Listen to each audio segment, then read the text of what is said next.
Hello viewers from wherever you're watching us from. You're watching QTV, the Gambia's first private TV station, broadcasting live from our headquarters here on Kairaba Avenue. My name is Aliou Cisse, and it's now time for your weekly State of Affairs program. Well, the current state of ferry services between Banjul and Barra crossing point has been a nightmare for many.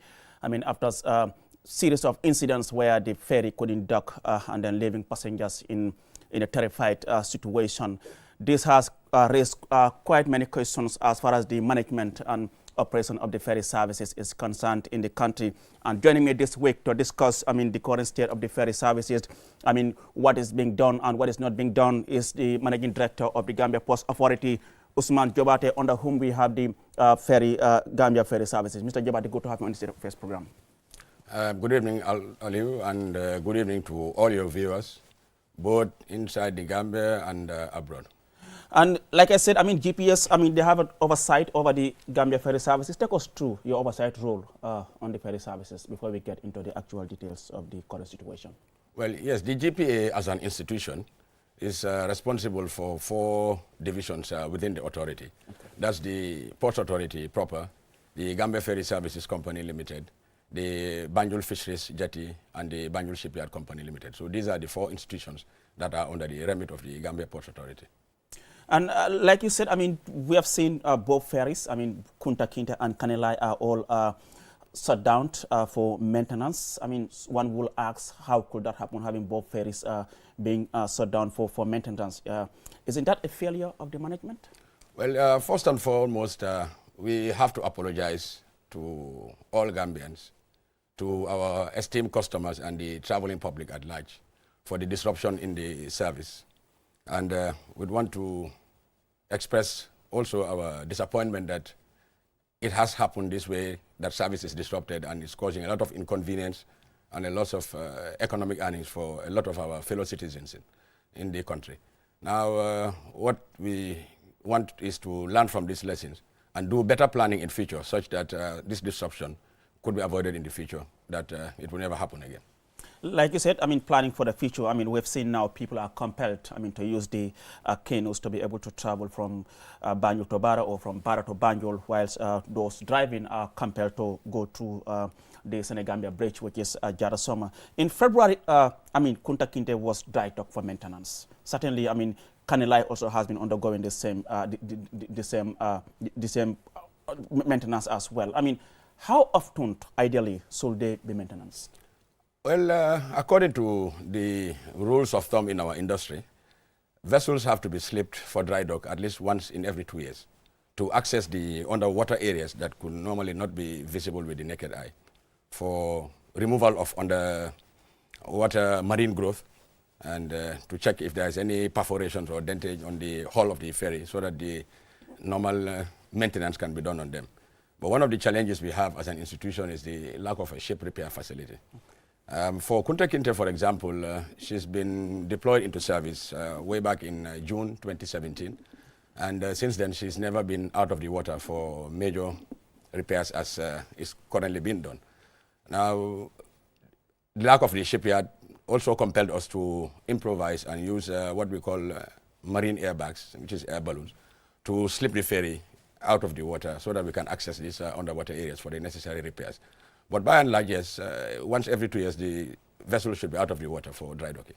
But what are the reasons, for the apparent frequent, breakdowns of the ferries? Well, lack of preventative maintenance and also overuse of the ferries. Because what has happened is, if the ferry starts at 5 a.m., usually they close midnight or thereafter. And if it has to start again the other morning, the engines are practically still, if it not cooled down completely before they are put back on again to provide service. The demand on the ferry service is way outlives the capacity we have to provide the service. That's one of the main challenges. The second challenge is, as I mentioned earlier, the lack of proper ship repair facility to bring these ferries out of the water for the routine maintenance. And again, the type of environment we operate in also causes frequent breakdown, because what people normally see is the engine that is on deck in the ferry. But there are underwater systems like the propulsion systems that actually give traction to the ferry because they have the thrust to provide the motion. Usually they get entangled Either it's a propeller or the pump jet get entangled with fishing nets, with ropes and other debris in the marine environment. That causes some of the blockage in the system. And this transmits to the upper gearbox, which actually is linked to the engine. So these are normally the problems we grapple with. But by and large, preventative maintenance is what could avoid all of these issues as we move forward. As I said earlier, it's lessons learned, and we will ensure that we have put in place practical measures to ensure that the ferries are given the due attention to avoid disruption in service. But I mean, this is something, like I said, that has been happening. I mean, having both ferries shut down. I mean, what is that you are not doing that makes you think, I mean, this often happens? Well, it's a myriad of circumstances, starting from the lack of adequate repair facility, the lack of preventative maintenance because of the overusage of the ferries, and also the reliance on technology that is usually not available in Gambia. Because, for example, if major components of the ferries are broken down, we have to place an overseas order for certain spare parts, which are normally not off the shelf. They are built to order once the requisition is made. And usually the lead time for the manufacture and delivery takes nothing less than 6 months. So these are some of the issues that we're grappling with. But by and large, what we envisage going forward is also to adapt to the new technology, because technology is evolving. For example, the classical case of Kanilai is that they're using MAN engines, which are out of the production line. So to have to do a proper and sustainable maintenance on Kanilai means that we are compelled to do a total re-engineering, which is the project that we anticipate to do in the next few weeks after the Kunta Kinte. But by and large, there are concrete steps that are taken to ensure that the adequate fleet capacity is there so that we can rationalize the deployment of the fleet, so that once certain ferries are in service, others are on standby, also to be subject to maintenance, so that every time we will have minimum capacity to be able to provide an uninterrupted service along this route. So what does one need to operate a ferry service? Well, investment in fleet capacity, as I said earlier, so that we can segregate the traffic, because it's not desirable to have passengers and freight, and at times hazardous cargo is also carried on board the ferries, and which is not normal in type of transportation. Okay. So investment in adequate fleet capacity, the provision of a functional shipyard, and also constant dredging in the landing areas, because the marine environment within Banjul and Bara is within an estuary where there's a lot of sedimentation. Sand gets deposited along the shorelines, and this reduces the water depth that the ferries would require to safely anchor at the landing point in Banjul, particularly. And then in Bara, because of the topography of the area, Bara is a little bit rocky. That's why the ferry has to navigate through a specific channel. And these are some things to deal with the environment. But that notwithstanding, we are aware about these challenges. And as I said, the steps that management is taking is to ensure that we overcome these challenges by ensuring that we put in place adequate capacity in terms of the fleet, have a functional ship repair facility, and also invest in a second landing bridge. Because in the unlikely event that something were to happen to the existing lander, service will also still be disrupted, whilst the ferries are in a technical suitability to provide the service. The classical case was about couple of months ago when a bus veered off the causeway and nearly tipped over at the end of the lander in Bara. And it has to cause disruption in service for at least a minimum of 4 hours, because we had to salvage the bus and get it out of the lander so that the service can continue. So these are some of the steps that we are taking as a management to ensure that we address these challenges. We are aware about them, and the steps have been taken to ensure that we overcome them in a sustainable manner. I mean, I've had people also questioning, I mean, as to whether the GPA actually lack, I mean, what they would call the knowledge, skills, and of course, experience to operate ferry services. Do you have any gap regarding? Well, there are skills gap, I would have to admit. That's why some of the new projects that we have, it has required us to also contract the shipbuilder to invoke a clause in the contract to have a resident engineer to be in place throughout the useful life of the ferry, at least for a minimum of 10 years.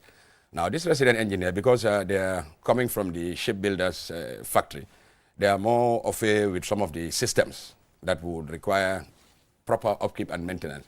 You know, the resident engineer is a hands-on engineer. He works with a team and also builds their capacity as a hands-on guy that works with us. So these are some of the gaps that we have identified, and having the resident engineer on site would really help to fill that capacity gap and also train our engineers on the sustainable maintenance of the ferries.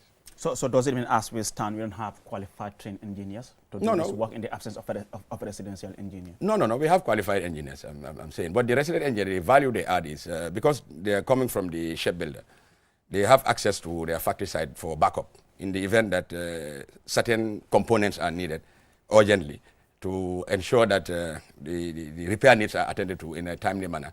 It's much easier because they are familiar with the product. And usually our engineers are on board and ashore, and they are quite trained and highly qualified. But the lack of the resources in terms of the spare parts that are needed, and some of the computer diagnostic systems that are required to ensure that the adequate checks are done prior to even putting on the engines to start any journey. Those are the gaps that the resident engineer will definitely fill. And we've had the experience in the past. When Kunta Kinte was being procured, the contract came with a component for the shipbuilder Damen to deploy a resident engineer. And when the contract lapsed and the resident engineer had to leave, maybe this, with hindsight, also added to some of our problems. Because here is a facility that we should take advantage. Because being the shipbuilder, normally they are more attuned to responding to our needs. And as the technology evolves, they have that back office support to introduce new systems in terms of the propulsion systems mainly that would give trust to the ferries so that they can be suitable to ply the route. Like you said, I mean, this is not the first time that both ferries, I mean, have been dried up for maintenance. I mean, it has happened in the past, like I said. I mean, but why would it take GPA, in this case, ferry services, this long to have the situation get to this stage where you will have to withdraw all both ferries? The signs were everywhere. I mean, people have been complaining about the issue of the ferries. Yet, I mean, you allowed the ferries to continue operating to the extent that now you feel there's danger now and you choose to withdraw all the ferries. Couldn't you have done this by phase just to make sure operation continues at the Banjul Barat crossing point? Well, yes, that was the plan. As I said earlier, the plan was to withdraw Kunta Kinte and do the underwater repairs, refloat the ferry and fit the new engines that we have procured and the propulsion systems so that we will improve her technical suitability, and then afterwards to withdraw Kanilai. But the undesirable happened that whilst Kanilai was being put to service to at least provide a minimal service, it also suffered some major breakdown. Actually, to be more factual, what has happened is there's an upper gearbox in the engine that has definitely worn out. So anytime the input shaft is put in the gearbox, it causes misalignment and all of the nuts get broken off, and that's what causes this kind of problem. What we anticipate doing with Kanilai is to do a total re-engineering, because the systems on board Kanilai, as I said earlier, MAN engines, for example, they are out of the production line. So what we are going for is a new type of engines that are much easier to maintain. I think it's Duster and Yamaha engines. And then the type of propulsion systems we intend to use with Diamond Shipyard is something that is evolving in the market. And it's more mechanical than electronic. So for its maintenance, it will not be much of a challenge as compared to what we have now. But it was not desired. It was planned to have Kunta Kinte out. And then once Kunta Kinte is repaired and is fit for purpose, redeployed to service. And then Kanilai would be drawn and subject to the same repair needs. And in terms of the engines, I mean, you're talking about getting a new ferry. That will take maybe more than a year to have a new ferry here. But now that we are faced with this situation, talking about the engines and all those stuff, we understand in the past you've procured new engines for the ferries. What happened to those engines? Well, the engines have been delivered. Actually, it's 6 pieces to be precise. 3 are on site, and they are supposed to be installed on Kunta Kinte after the underwater repairs are complete. Hopefully by the end of this weekend, Kunta Kinte will be refloated, and then the installation of the engines will commence. Now those 3 engines are here, and it's what is meant for, to replace 3 of the engines on board the ferry. And the other 3 are also expected to be delivered soon. But those are not meant for Kanilai. They were meant for Johe, but because of safety concerns, we had to withdraw Johe and put her out of service. So the plans are to get Kunta Kinte back in service and then withdraw Kanilai and then procure new sets of engine and propulsion systems so that a total re-engineering will be done on Kanilai to improve their technical suitability in anticipation of the delivery of the 2 new ferries that are expected. So at least they will fill that gap before the 16 months that we're expecting to have the new fleet delivered in the gap. So what assurance are you giving to us that this re-engineering, as you put it, wouldn't turn out as the previous ones, where you just got a month or 2 months down the line and then we start experiencing the same issue again? Well, we are hopeful because these are new systems and they are brand new engines and propulsion systems. And we're doing it with a contract with certified shuttle engineers who are doing a similar job elsewhere in the world. So the assurance we want to give to the traveling public is that once this re-engineering is done, Kanilai's technical suitability will definitely improve to provide service that will be to the satisfaction or at least meet the expectation of the customers.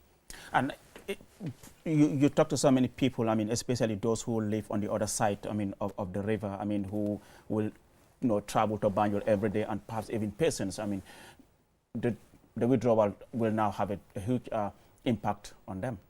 Well, certainly, as I said at the beginning, we tend to apologize for our own failings because we are not impervious to the disappointment and the expectation from our traveling public.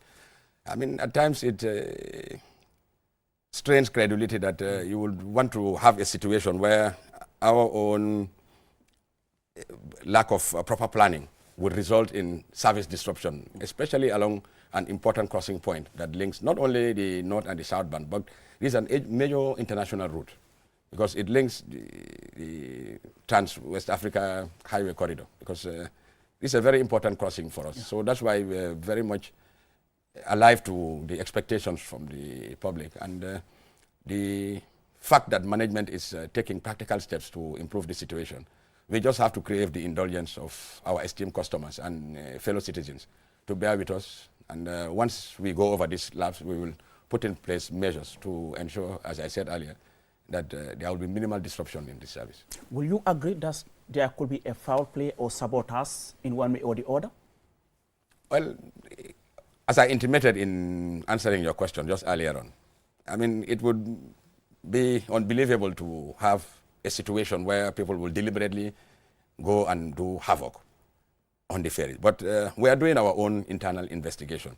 And at times, some of the capacity gaps and the skills gaps that we identify, we have a corrective measure to ensure that once we have the right expertise around the engineering team, to be more precise, this shuttle engineer. In fact, one of the steps we've taken immediately is to get a Damen engineer to fly in from South Africa. Probably he will leave South Africa on Thursday and he'll be here probably by the weekend in time to coincide with the refloating of Kunta Kinte to assist in the engine installation. And it goes with some training and mentorship so that the right personnel will be identified and screened. This is a system where it will have to present some confidential report to management and identify all the human resources that are deemed to be appropriate to be on board this craft. And the management will spare no effort in ensuring that those decisions will be implemented to the fullest to ensure that there's maximum attention given in terms of the human resource capacity required to look after the ferries. Do you receive regular updates on the state of the ferries? Yes, certainly. It's a mundane thing for us. It's something that we do around the clock. We are in constant touch with the management by way of meetings, by way of engagement, by also, at times, we don't want to blow our own trumpet, but we climb down from that high horse and we're all the time on the ground with the staff. And we're alive to some of the challenges that are in the terminal areas. So yes, we are very much briefed by doing what we call management by walking about. So some of these problems, they are not narrated to us, but we experience them. Because in as much as being staff, we also utilize the ferry services for our own socio-economic reasons as well. So meaning if you receive regular updates from those who operate the ferries, then you must be on top of issues as to at every stage of the ferries, I mean, their state of, of course, operation. Yes, particularly the incident with Kanilai, there were suspicions that the fixing of the shaft and ensuring its alignment on the upper gearbox would definitely not be desirable, because the gearbox itself is a very old piece of equipment. And in trying to satisfy the need to provide service, that's why at times we are urged to do these intervention measures just to fill the gap. But it has got to a point where just a re-engineering would solve the problem. Because remember, these craft were floating for the past 5 or 6 years, and there hardly has been time to even take them out of the water because of the excessive demand. And what has happened has happened. Lessons have been learned, and we just want to reassure our esteemed customers and our fellow citizens that the signals were there, and that's why at some point we had to take the decision and withdraw the ferry and apologize for the inconvenience that it would cause. So how long will it take to have the ferries back in operation? For Kunta Kinte, she was out of the water, if my memory serves me right. I can't remember the exact date at the top of my head, but I believe it was somewhere around the weekend of the 21st of March. Okay. And we had given notice that it may be out for 6 weeks. So I can safely say that we're into the 4th week of the withdrawal. And because, by the way, His Excellency the President was there on a surprise visit today. Yes, today, yeah. And he saw firsthand, and we're very much appreciative of his visit, because it shows commitment at the highest level of authority in this country that is alive to the welfare needs of the customers and our fellow citizens that utilize this service. And some words of wisdom were shared by His Excellency, and we are much motivated by that to ensure that we redouble our effort. Right now, the team of the welders are on 24-hour operation to see to it that we accelerate the repair works that are needed. As I said, we anticipate that we should be able to provide minimal service before the deadline that was given. That's the 6 weeks. So earlier when you talk about getting a new ferry, how long will that process take to have a new ferry? Well, the new ferry project is in 2 components. Okay. One is financed by the African Development Bank through a grant funding, and is to the tune of 13.1 million euros, thereabouts. And it includes a 15% counterpart contribution from the GPA.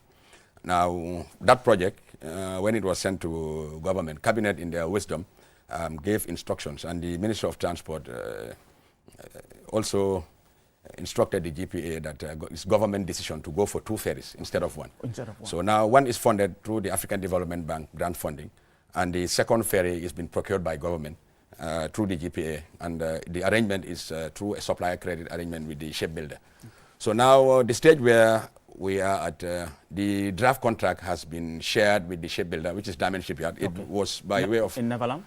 Yes, in the Netherlands. Okay. It was by way of an international tender, and they were the most responsive and the only bidder, in fact. And we've negotiated on the draft contract in terms of the shipbuilding and also the commercial clauses. The contract has been sent to African Development Bank for a no objection, so that we can proceed to signing. As of this morning, from our engagements with them, we expect that by the end of the week, we will get clients from African Development Bank to sign off on that contract. Now, that project we expect to be delivered even faster than the one government is procuring, because for that, the funds are readily available. For the second one, we are also hopeful to sign the shipbuilding contract tomorrow at the Banjul City Council hall, which we invite all the media personnel and all interested citizens to come and witness. That government is committed to the second project. Now, after the shipbuilding contract, we will also sign the supplier credit, which is a financing contract with the Diamond Shipyard, which the GPA will pay for. Now, the delivery is within 16 months from date of signing. So if the ADB project is signed now and against end of this month, we hope that during the 3rd quarter of 2025, the new ferry would have been delivered. And the improvement on the ferry is a combination of diesel and clean energy, like green energy, in terms of its energy efficiency. And also there are improvements in terms of the accommodation to improve customer satisfaction. One thing I can cite, for example, is the number of toilets we have on the car deck and their positioning. So these are improvements we have learned on Kunta Kinte, which will be an improvement on the new ferry. But ADB, they are highly committed, and they have been with us through all the process, and we are on the verge of just receiving the no objection so that we can sign off on the contract. Well, viewers, you are watching QTV, the Gambia's first private TV station, and we are broadcasting from our headquarters here on Kairaba Avenue here in the Gambia, West Africa. My name is Ali Sise, and this is your weekly State of Affairs program. Like we have heard from the Managing Director of the Gambia Post Authority, early on today, the President of the Republic, President Adama Barrow, made an unannounced visit to inspect and, of course, assess the progress of work on this Kunta Kinte Ferry and, of course, Kanilai as well. Let's take a listen as to what the President had to say after his unannounced visit to the Post Authority. We are here as executive because we are concerned. Because the demand for this ferry to start work again is very, very high. As you know, Kanilai is also broken. Yes. So that has put a lot of pressure on us to make sure that this is completed. Yes. And we start working on Kanilai also. Yes. But first we will apologize to the public and the customers for the apply their effort. And today, the services we have been offering for years. Yes. It have stopped temporarily. Yes. That is not our wish. That is not what we want. But we should have service this very long time. Yeah. But because of the sensitivity and the need to cross with the ferry was very, very important to us. Yeah. That's why we delayed the maintenance. Yes. But now, all the two ferries are broken. So that means every commuter who is crossing with this, who have been crossing with the ferry, Yeah. they are all waiting for For the the completion of this this work. That's why I think there was need for me to come. They have been See for briefing me, yourself, yeah. but to come here and see for myself, I think that is very, very important. And also encourage you if you can add more workers Yes. so that you can fasten the work so that this ferry will resume and business will continue as usual. As usual, yeah. It's not easy to manage the ferry. It's expensive to run it. Yes, It's costly, and this is not commercial. it's not commercial. It's a social service. the social service it is offering. That's also a challenge. Yeah. Overheads are very, Yeah. very, very high. But government also have make their plans, and we are about to sign 2 new ferries. And I think the signing will be tomorrow officially Yes. to sign new 2 ferries. But the issue of ferry is not quick fix. You don't go to the shop and buy it. Yes. They have to build the ferry, and I think it will take a duration of 18 months to build a ferry. The new ferry, yeah. But we will use the capacity that we have back home to make sure that we maintenance these ferries, so that we will be offering the services that we have been doing for the past years. But we have to apologize to the public for this short break. It's not our wish, but we want the support of all of you, the technicians, the managers, the Gambian people, the general public, to give us that support, so that we can all work together and make sure this ferry is back again. Continue doing the services it was doing, social services for our population.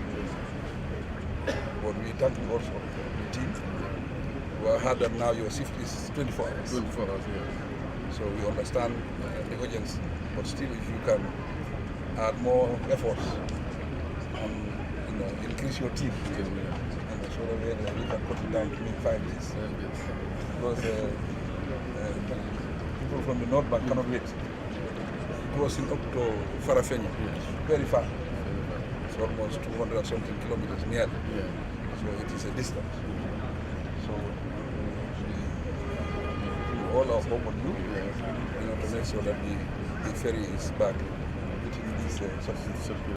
Well, where you heard the President of the Republic, President Adama Barrow, we are speaking shortly after inspecting the ongoing works on the Kunta Kinte Ferry, where you have heard the President apologize to the public for what they're experiencing at the moment. I mean, MD Jobate, you have heard from the President, talking about, the challenges that are people facing at the moment. You have seen those images. People are now, compelled to use those boats.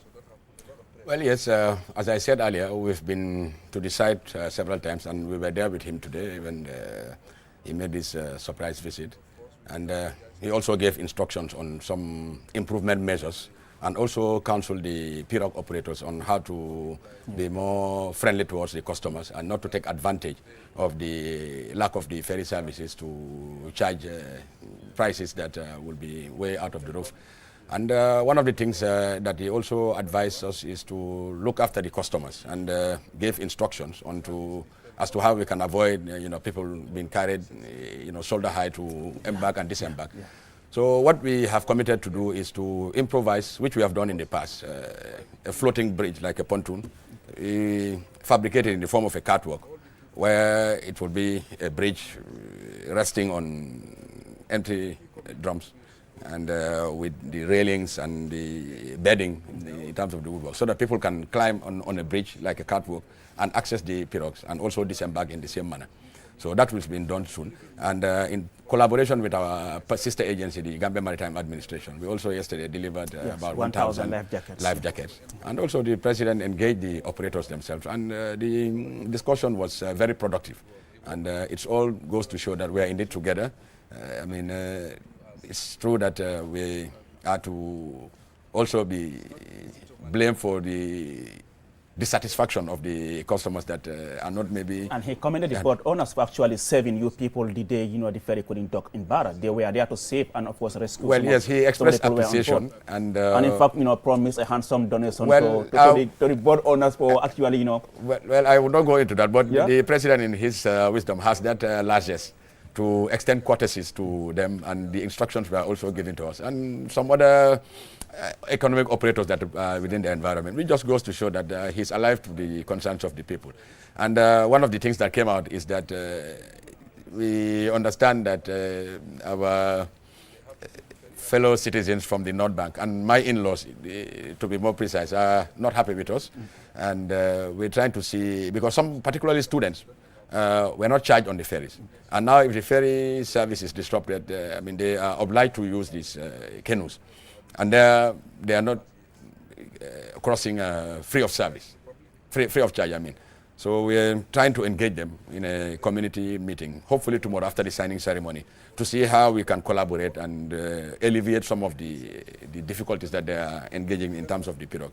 So what we intend to do actually is to partner with them and the canoe operators and see how we can provide a dedicated service that the GPA will bear the cost. Like you said, when you're using these boats, you need someone who will put you on the soldier to carry you to the boat. And in that case, you even have to pay them as well. I know you've visited Freetown, Sierra Leone. You have seen the sea coach, how they have those landing site for the boats. Why hasn't it taken you this long to have this thing in place for these boat owners as well, since they are your partners? Yes, like I said... or you see them as competitors, so you feel it's not necessary to give them or to support them with the proper landings? Well, not really. As I said earlier, in 2013-14, when we had the same experience, and also recently when we were replacing the landing bridges, service was disrupted for more than 6 weeks. And we collaborated with them and improvised these bridges, these floating pontoons. And they were quite handy in terms of easing the accessibility. Maybe with hindsight, it's something that could have been done much earlier. But as I said, the president has given instructions today. But the challenge we have is that most of our welding team, they are already busy on the Kunta Kinte. So what we've asked the guys to do is to submit the design. Then we'll ask these local steel workshops that do fabrication to do the fabrication for us, or maybe even the GTTI, so that we can have them in as short a period as possible to deploy at least 2 on each side of the bank, so that passengers can use it to embark and disembark. The downside is it will put some people out of business, but that's the reality in which we have to confront it. But the president did counsel them, and I think they were very much appreciative of the wisdom that he shared with them, that in these trying times, we don't have to take advantage of our citizens by making sure that we make most money out of them because of the demand that is high, and there's no alternative. And that now brings me to the point where you said on the ferry, students are not, they don't pay to cross to cross there. What will you do to ensure these boat owners also do not capitalize on that to to charge them higher fees, like $100 is? Imagine a student crossing from Barra to Banjul having to pay $100 just to cross over. Yeah. And fro, that's $200 is. Yes, I don't want to bell the cat, but yesterday when we had an engagement with one of the community radios, I think it's a gentleman called something Marong. I've forgotten the first name, but it's from Nyomi FM. Usman Marong. Yeah, we had advised them to, when they're coming over for the signing ceremony tomorrow, to get us the community leaders so that we can engage them in a more proactive discussion and see how we can contribute our own quota by subsidizing the cost of transporting them to and from school. So that is being done, and I'm sure by tomorrow we'll get positive results, just to ensure that we're not going overboard to try to take account of whatever happens on the side of the pirogues. But there are certain clientele which is very sensitive, and I'm sure that's what is causing some of the consternation to our fellow citizens at the North Bank. And as I say, I have to apologize to them, particularly the ones that are underage and students and the physically challenged, that normally the ferry would have been much easier for them to cross over. I know the issue of safety doesn't fall under your mandate. I know the Navy and the immigration officers will be there to ensure, no boat or overload as far as, the high demand is concerned. Let's now look at the issue of privatization. What's your take? Well, do you think we need private investors to come into the industry? Well, yes. In fact, one of the engagements we had today with the president was to advise on a sustainable management and operations. Okay. Because the huge capital that is required to invest in the craft and the infrastructure in terms of the landing bridge is so huge that it's normally the public party that is more attuned to it, because of also the nature of the pricing. If you may be aware about the financial situation of the ferries, the service is not run on a cost recovery model, because it's more or less a social service. And the ferries do not get subsidy for fuel, for example. We buy fuel at pump price.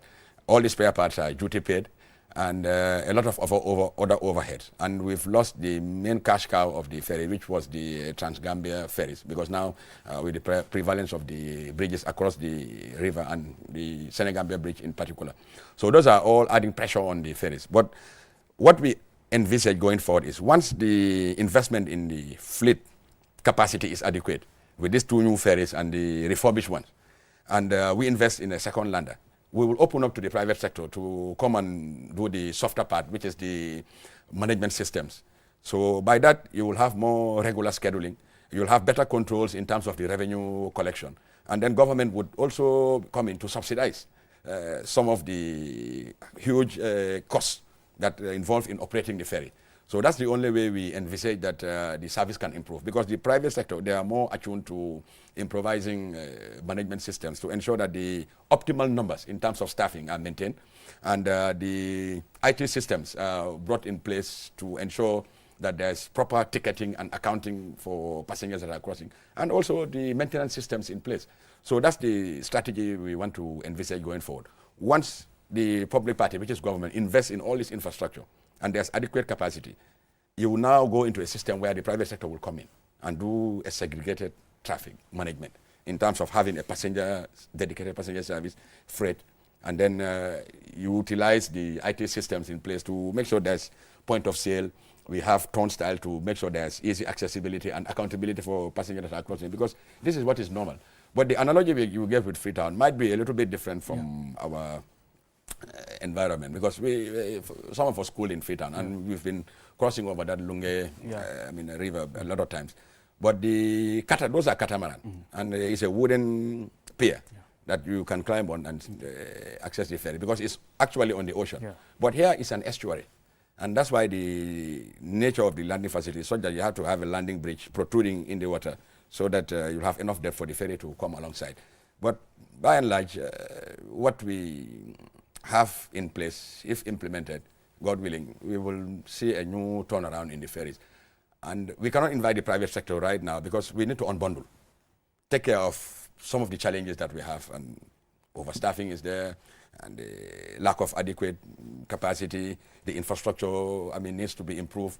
We need to build a second lander for operational safety and take care of the passenger waiting facility, the passenger halls.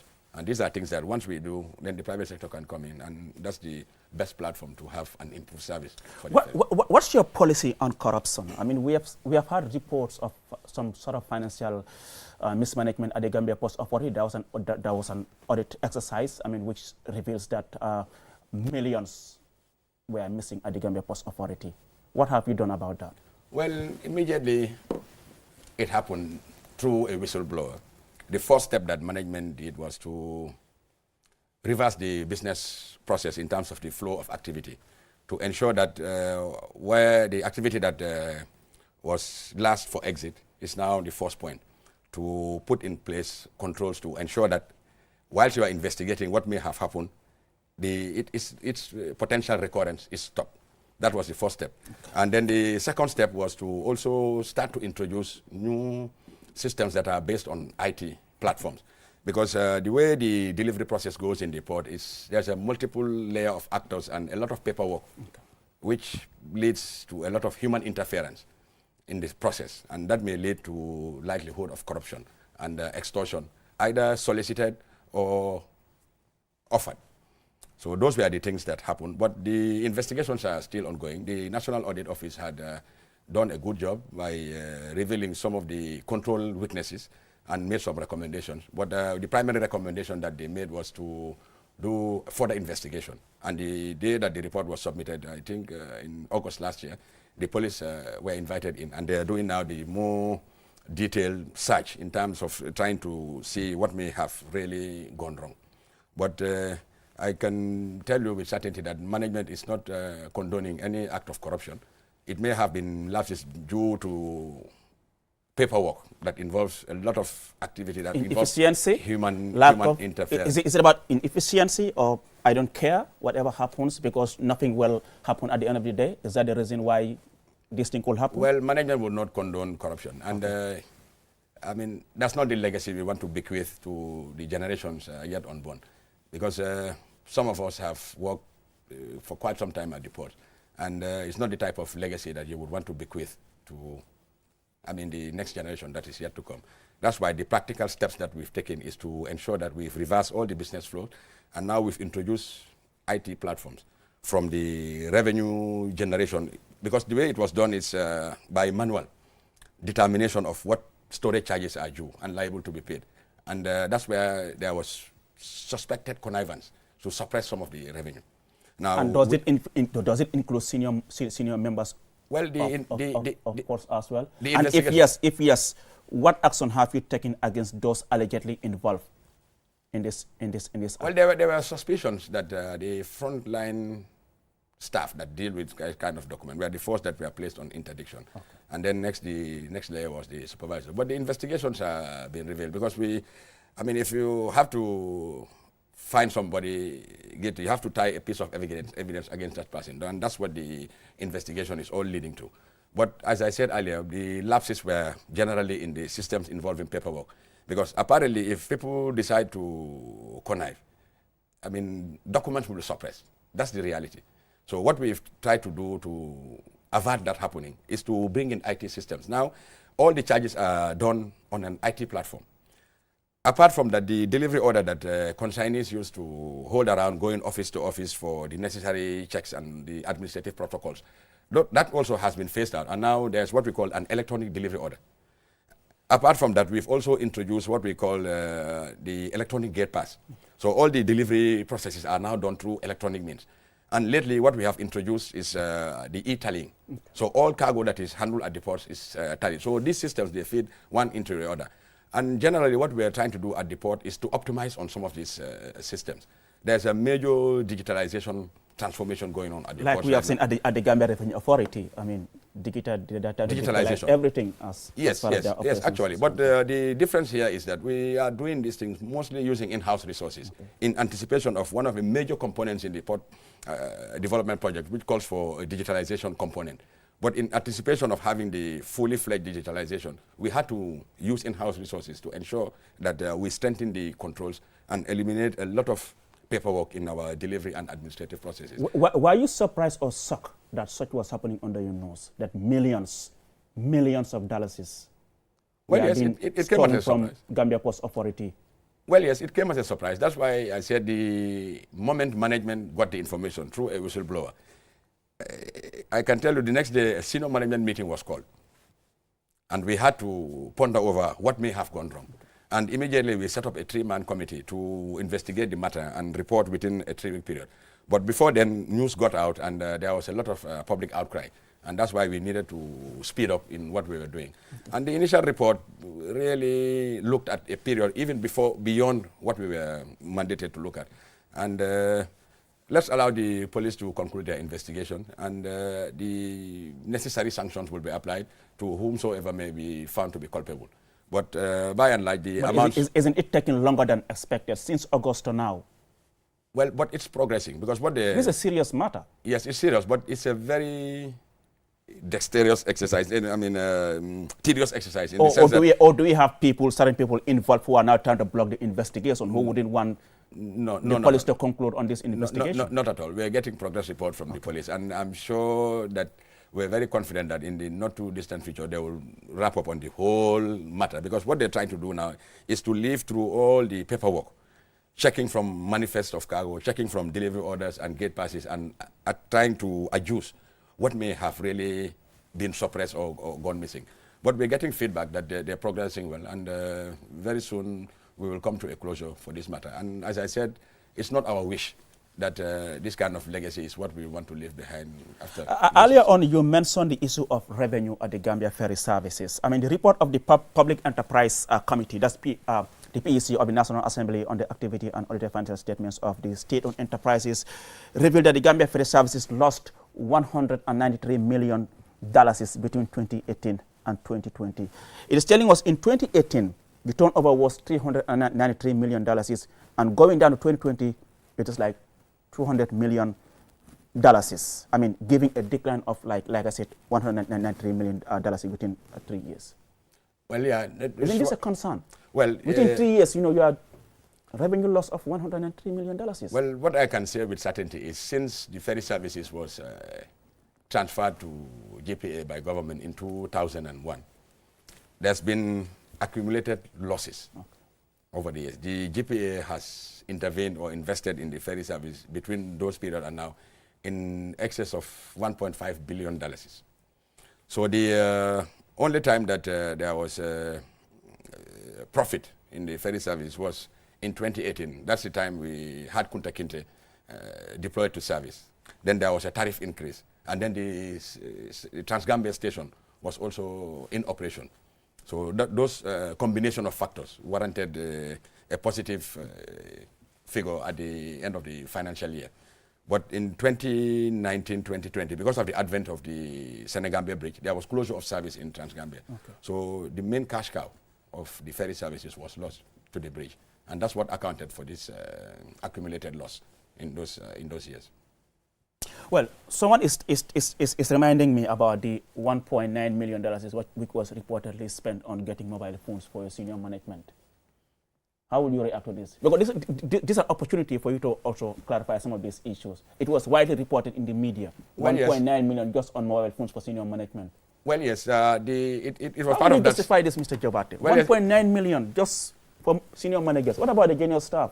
Well, I'm just trying to explain that it's part of the same audit report, that the external auditors flagged the accounting treatment of this expenditure item, because the way it was classified as donation to staff, $1.9 million, that's what the auditors flagged, that the accounting treatment was not right. Ethically, you cannot donate your own staff. Okay. But this is a practice that has been long in the port, where we extend mobile phone as gift to staff at the end of the year to facilitate their communication. And it's not like 1.9 million was spent on 4 or 5 phones as maybe perceived. But the GPA alone, starting from all the managers, all the deputy directors, all the directors and the senior managers, all get phones that are, if I remember well, between 10 and 15,000 each. What type of phones? What type of phones? No, these are Samsung. And the last time we bought, they were Samsung A53 or something like that. So for ports alone, you have at least more than 56 people. For ferries alone, about 40. The shipyard, maybe about 10. And then you have the fishes jetty. So it's all of the 4 institutions under the GPA that benefit from this gift item. That's why the amount was to 1.9 million. But the moment the auditors flagged it in terms of accounting treatment, and we went to PACPEC, and it was also queried, management took the conscious decision that, well, look, it's not very responsible not to answer to some of these concerns. Like I said, at times, I mean, we are not impervious to the perception of our fellow citizens. That's why if certain things are deemed not to be ethical, management has to frown on it. And since that report came out, this practice of buying mobile phones for staff, for senior staff, has been discontinued. It has stopped. Why is it that, I mean, institutions in this country, most of the institutions are just reactive? I mean, they only take certain actions when it is reported in the media. Finally, because we're running out of time, and finally, after that, what are the prospects for the future of the ferry services? Well, we value the media because, as we call it, is the fourth estate. Because we are not oblivious to some of our responsibilities as public servants, because that's why we are called public servants. We're not averse to criticism, because it all goes to show that, certain corrective measures have to be put for the collective good. That's why maybe certain institutions, but not all. Okay. And I believe that a lot of improvement has been done. And now government has taken the conscious decision to put in legislative measures in terms of the governance environment to ensure that, like, for example, this access to information. Yeah. So it's not like treating the media as if they are there to criticize. Yeah. No, they are part of the system. Yeah. So they help us in ensuring that we put in systems that would impact positively on the lives of people, because that's why we are called public servants. Thank you so much, Usman Jobate, who is the Managing Director of the Gambia Post Authority.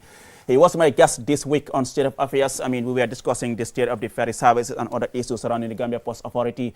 Do join us next week. Until then, bye-bye from me and the entire team here at QTV. Good night.